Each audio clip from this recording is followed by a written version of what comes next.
All right, so let's start out in the intermediate practice, going over our leg stretches one more time, okay? So we're gonna start out with the swing nice and low on our back, and we're gonna start upright. So you guys are gonna face me. When we go upside down, we're all gonna face away. But for now, we're just gonna all face me. And then we're gonna come into our sumo. Our sumo is when our feet are at the front of the mat. We use a nice strong forearm press. And we heel toe wide till 10 and 2. Once we're there, we can just gently rock the hips to start to warm up. Remember, the hips drop all the way. Drop the hips completely. Yes. Lift the sternum at the same time. So can you get this dynamic tension of the chest lifting, but the hips dropping to lengthen the spine? Feel the length in the front of the spine here. It's totally different than when we're sitting in a chair or that we're at the computer or driving. There's so much length in space. Beautiful. Let's hug the swing. Grab for our leg loop. Let's go for the right one. Pick up the knee out to the side and get the foot in there at the ankle. So we're going to be floating in our floating Buddha, second side, leg loop at the ankle. And we're going to start out nice and easy. So we're building on our basic training. So floating Buddha, we're going to add some leg stretches. The first thing we're going to do is from our teed arm position, grab for our toes. Now, if you need to use your head, try one more time. If you need to use your head, just notice that you're closing your spine. We want to keep our spine open and reach for our toes, which means we might only grab for the leg loops if we're going to be real honest, right? And it's okay to grab for the toes and then lengthen, but don't forget that we are lifting our chest and keeping our head in line with the body. Yes, that's the pose. And for people who can't reach, come into like a happy baby bent knee position and grab, and then try and straighten and use the arms to pull. That'll open up the back of the legs. Okay, from our wide straddle, bow and arrow. Right, so when we bend the right knee in and shoot the energy up through the left toes, I call that bow and arrow. Both legs straight, bend the left knee, shoot the energy out, bow and arrow, and then both knees bend, grab for the outer edges of the feet, drop the hips a lot. Once we drop the hips, we can either open up the chest or bow in. Have your toes touch the ground of the head if you can get them up there. If not, no worries. Open up again for wide straddle and squeeze, squeeze, squeeze. That's our thigh master or a forward fold, depending on what it looks like for you. Let's take a break because that's really intense on the underarms, right? Give it a hop. Let the swing slide down behind the heart again, and windshield wiper from side to side. We can always reset in between poses. But those three, wide straddle, Baddha Konasana, forward fold, are key. The bow and arrow are a nice addition to our pigeon. Does all this sound familiar? You guys remember pigeon from yesterday? You can do a bow and arrow from there. And then if it's available from bow and arrow, we're going to go back and add one more advanced pose. Okay, so wide straddle, grab for the toes of the leg loops, bow and arrow, pull the right knee in strongly. We're going to release that foot, keep holding on to the left. Now pull the heel towards your navel strongly. Press the knee down so you can use the energy to lift up and out. So we're arching through the side body like a rainbow. So don't crunch, arch. And if you can reach for the left foot with one hand or both hands, great. If not, just keep the arch and don't force it. If you can come into the full revolver pose, go ahead and extend. You can also try straight legs, which makes it a little bit more accessible, but it's a big pose, so really take your time with that one. So don't close the chest. Open up and lean back. Yes, that's it. Now, it's okay to grab for the foot. Let's do second side. Left foot in. It's okay to grab for the right foot, right? But you're leaning back into it. So your chest is pointing towards the sky, right? You can even support the head because sometimes the neck is like, oh, working way too hard here, right? So that's beautiful. Don't go too far. But if you do grab for the foot, then you rotate your chest towards the sky. So it's a huge stretch. And then straighten the legs if it's available, but only if it feels good.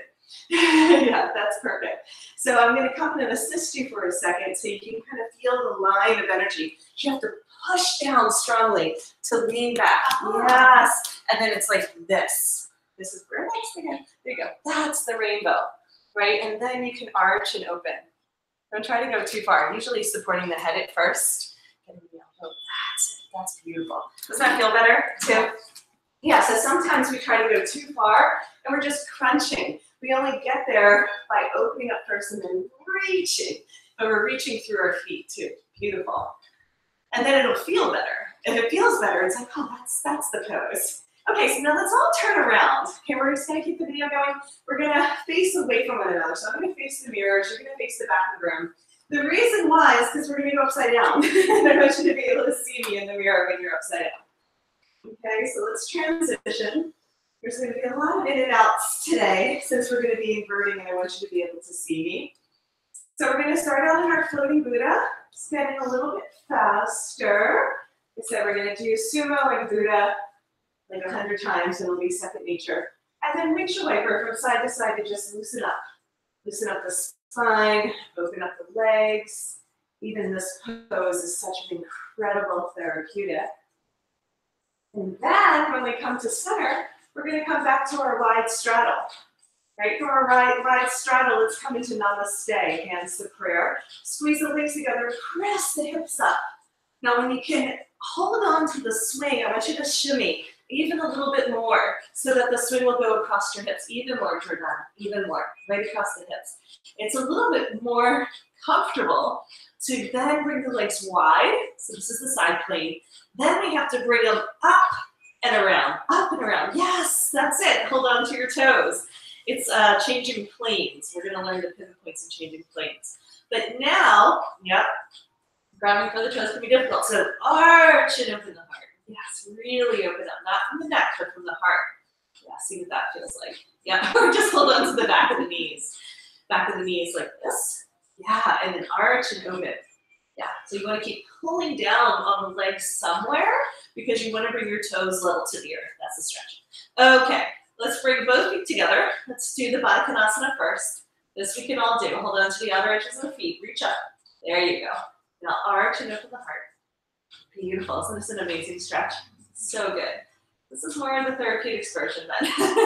And then we're gonna open up and squeeze. Squeeze. Now let's intense at the waist instead of being intense at the underarms.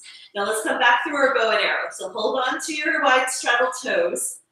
Bend the right knee in. Now it is the right for you guys. And then we're gonna release the right. Once we press our shin into the swing, then our right hand can be released overhead. So we're arching and opening. The palm down, right? Are we releasing or stretching? We're doing full. Yeah. Okay. You know, Palm down to really pull that. Well, yeah, I'm working. Yeah, for sure. So it's strengthening and stretching at the same time. Now I want you to open up your hips some more. So press that shin in to open up the hip, not your toes. Just press in and open up. Yeah, it's strong here too. So that's what I mean. You're working. That's my yes. And then we're gonna hold on to the toes if you can for a revolver. Now it's common that the chest is gonna go towards the knee, but the chest goes towards. I know it's far, isn't it? The chest is gonna go towards the camera. Yeah. So this is good. This is enough. Okay, I just have to show you when you're like, what's revolver? Right, so first we do our bow and arrow. Hold on to the toes, get the chest open. Now we can release the left, push the shin in. Now this is really strong, so that is giving us, like we have to push and pull in the space to get the leg. And it's up and overhead. So can you get behind your ear? No, yeah, don't move your head. You guys, so let's move the arm. There you go. A little bit more of an arch. Yeah, a little bit more of an arch. Beautiful. This is also an option. Okay, so you can tee the arms and be like, oh yeah, that's mine. That's my pose today. Okay, all good options. Beautiful. I think teeing is gorgeous. Yeah, it's a lovely line of energy. All right, and then I'm going to hold on to the foot, one hand or both hands, and I'm going to come into my revolver. Now this will happen in time, but this is why we call it revolver. You see how I revolve to open. Just notice that it's a big stretch. It's a big stretch on the floor too. It would be like an Ardha Janusasana or sundial in traditional yoga. Okay, release the legs, open them up wide. Okay, find the pivot point, drop your hips, and lift your head at the same time, engaging through the core. Yay! Come back through your windshield wipers. And let's just take a moment to reset. So that was all the leg stretches that we do in intermediate. You can see how the upright positions make it more basic, and then the inversions make it much stronger. Okay, let's go into our core activations from here. I'm going to go ahead and index the video, so we'll be right back with another live stream.